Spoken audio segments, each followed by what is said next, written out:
ახალ აიათოლას არ ქონდა მისი წინამორბედის ქარიზმა ან ხალხის ბრმა მორჩილება. შედეგად გადაწყვიტა მისი ყიდვა.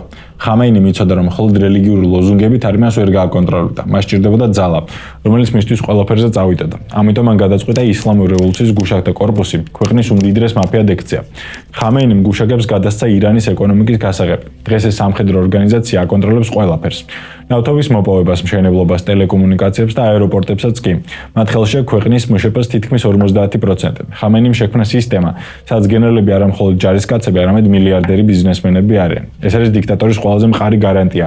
გუშაგები რეჟიმს იცავენ არა იმიტომ, რომ ხამეინი უყვართ, არამედ იმიტომ, რომ მისი დაცემით ისინი თავიანთ ქონებას, ბიზნესებს და გავლენას დაკარგავენ.